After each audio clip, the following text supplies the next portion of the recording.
देखिए बेटा, ये जो नेक्स्ट डेरिवेशन है that is torque acting on an electric dipole place in a uniform electric field. इसमें क्या है, एक इलेक्ट्रिक डायपोल है और वो यूनिफॉर्म इलेक्ट्रिक फील्ड में रखा हुआ है, उस पर हमें टॉर्क कैलकुलेट करना है।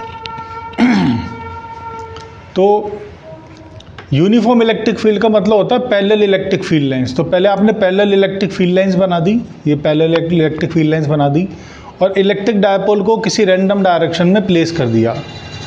अब डायपोल का मतलब है minus q charge plus q charge. Plus Q पर इलेक्ट्रिक फील्ड की वजह से प्लस क्यू ही फोर्स लगेगा, क्योंकि हमें पता है +1 पर जो फोर्स लगता है उसे कहते हैं इलेक्ट्रिक फील्ड। तो प्लस क्यू पे फोर्स लगेगा क्यू टाइम्स ऑफ ई। 1 पे फोर्स ई तो क्यू पे क्यू ई। ये क्या है, this is force on plus q charge. ऐसे माइनस क्यू पे फोर्स कितना लगेगा, that is minus Q E. What is it, it is force on minus q charge.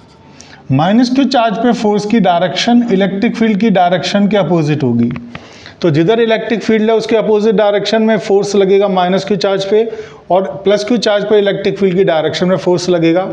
तो नेट फोर्स कितना हो गया, Q E plus minus Q E, that is 0। Net force इस पे 0 हो गया। लेकिन अगर हम देखें तो ये दोनों फोर्स सेंटर से पास नहीं हो रहे हैं। ये दोनों फोर्स की डायरेक्शन, एक की डायरेक्शन यहाँ है, इसको पीछे एक्सटेंड करूँ तो ये डायरेक्शन यहाँ है। ये दोनों फोर्स सेंटर से पास नहीं हो रहे हैं। और जो फोर्स सेंटर से पास नहीं हो रहे हैं, जैसे ये आपके पास डायपोल है और ये आपकी एक्सिस ऑफ रोटेशन है सेंटर, ये प्लस क्यू चार्ज पर फोर्स लग रहा है ऐसे, तो प्लस क्यू चार्ज पर फोर्स लग रहा है ऐसे, तो ये देखिए इसकी वजह से ये क्लॉकवाइज रोटेट होगा, इसकी वजह से ये क्लॉकवाइज रोटेट होगा। और माइनस क्यू चार्ज पे जो फोर्स लग रहा है उसकी वजह से भी ये क्लॉकवाइज रोटेट होगा, मतलब ये घूमेगा, टॉर्क लगेगा इस पे। वही टॉर्क हमें कैलकुलेट करना है, कितना टॉर्क होगा। तो नेट फोर्स हो गया 0। तो टॉर्क होता है force into perpendicular distance from axis of rotation to line of action of force.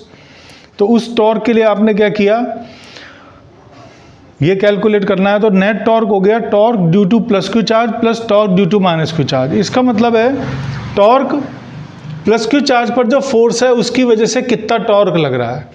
और टॉर्क का जो वैल्यू निकालने का होता है ये होता है force into perpendicular distance from axis of rotation to line of action of force.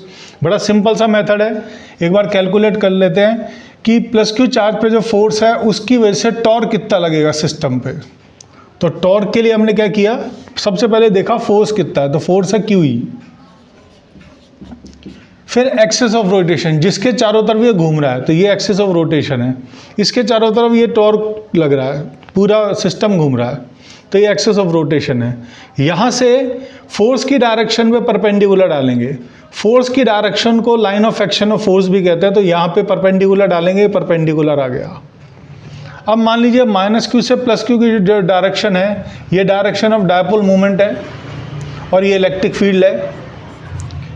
Dipole movement और इलेक्ट्रिक फील्ड के बीच में ये एंगल थीटा दे रखा हो, तो ये एंगल हो गया 90 माइनस थीटा। ये पूरी डिस्टेंस 2a होती है, तो हाफ डिस्टेंस हो गई a। तो ये हमने x लेट कर लिया, तो ये आ गया q इंटू एक्स। ये वैल्यू आ गई हमारी q इंटू एक्स।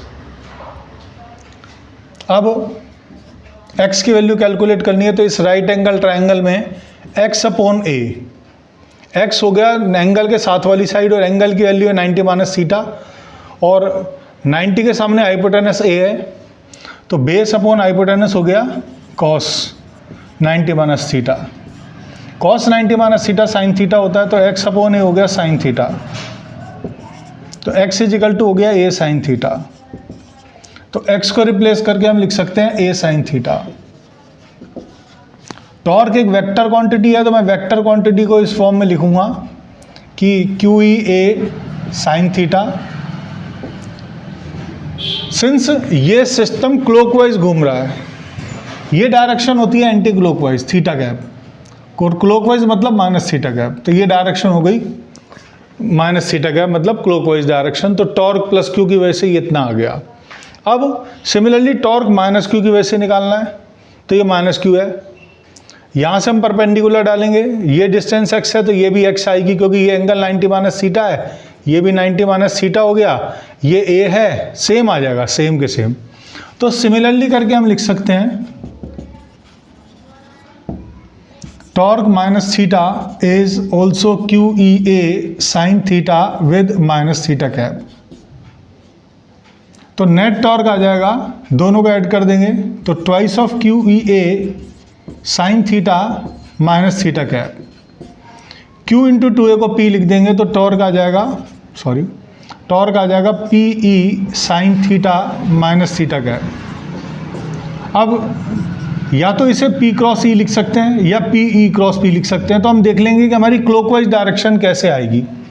पहले P से E की तरफ घूमते हैं। आप राइट हैंड उठाएंगे, P इधर की तरफ है, P की तरफ ले जाएंगे अपनी फिंगर्स राइट हैंड की P की तरफ ले जाएंगे और उसे इलेक्ट्रिक फील्ड की तरफ घुमाएंगे।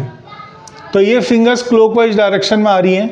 तो हमारी फिंगर्स क्लॉकवाइज डायरेक्शन में आ रही है, मतलब P क्रॉस E की डायरेक्शन क्लॉकवाइज है और हमारा टॉर्क भी क्लॉकवाइज है। अगर E क्रॉस P देखें तो E पहले E में फिंगर ले जाएंगे, फिर P की तरफ ले जाएंगे फिंगर्स को, तो ये एंटी क्लॉकवाइज डायरेक्शन में आ रही है, जबकि हमारा सिस्टम क्लॉकवाइज घूम रहा है। तो हम इसे टॉर्क लिख देंगे P क्रॉस E।